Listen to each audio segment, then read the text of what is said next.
சென்னையில் விடிய விடிய கனமழை பெய்த நிலையில் கண்ணகி நகரில் தேங்கிய மழைநீரிலிருந்து மின்சாரம் பாய்ந்து பெண் தூய்மை பணியாளர் பரிதாபமாக உயிரிழந்தார். சென்னை மற்றும் புறநகர் பகுதிகளில் நேற்றிரவு முழுவதும் கனமழை பெய்தது. இந்த நிலையில் சென்னை கண்ணகி நகரைச் சேர்ந்த வரலட்சுமி என்ற ஒப்பந்த தூய்மை பணியாளர் வழக்கம் போல திருவான்மியூருக்கு தூய்மை பணிக்காக சென்று கொண்டிருந்தார். அப்போது கண்ணகி நகர் 11வது குறுக்கு தெருவில் மழைநீரில் மின்கசிவு ஏற்பட்டிருந்த நிலையில் மின்சாரம் பாய்ந்து நிகழ்விடத்திலேயே வரலட்சுமி உயிரிழந்தார். சேதமடைந்த மின்கம்பியை சரி செய்ய கோரி பலமுறை புகார் அளித்தும் நடவடிக்கை எடுக்காததே வரலட்சுமி உயிரிழப்புக்கு காரணம் என்று அப்பகுதி மக்கள் குற்றம் சாட்டியுள்ளனர்.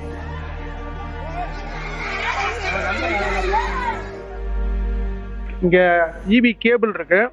கேபிள் ஏற்கனவே நாங்கள் நிறைய புகார் அளிச்சு அந்த கேபிள் மேலேயே போட்டு போயிட்டாங்க.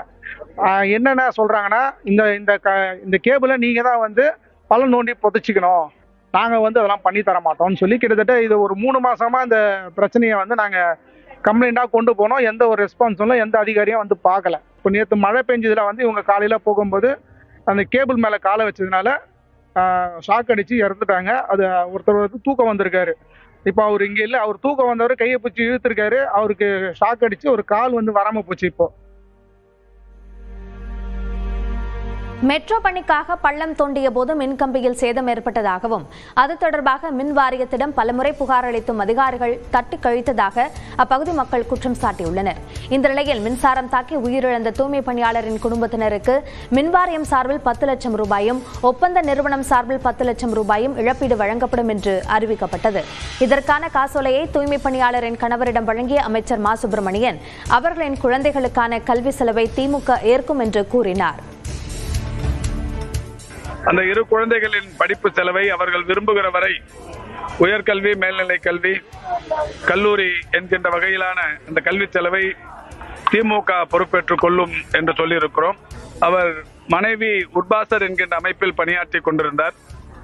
அவர் ரவி அவர்கள் வேலை இல்லாமல் இருந்த சூழலில் அந்த ரவிக்கும் உட்பாசர் நிர்வாகத்தில் ஒரு லகுவான வேலையை, கடினமான வேலையை அவருக்கு செய்வது கஷ்டம்.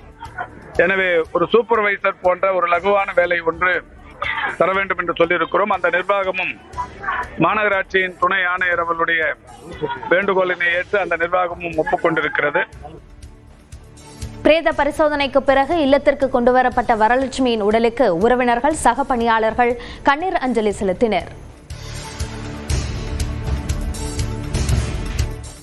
மின்சாரம் தாக்கி பெண் தூய்மை பணியாளர் உயிரிழந்த நிலையில் 2 குழந்தைகளுடன் செய்வதறியாது திக்கற்று தவிப்பதாக உடல்நலம் குன்றிய கணவர் தெரிவித்துள்ளார்.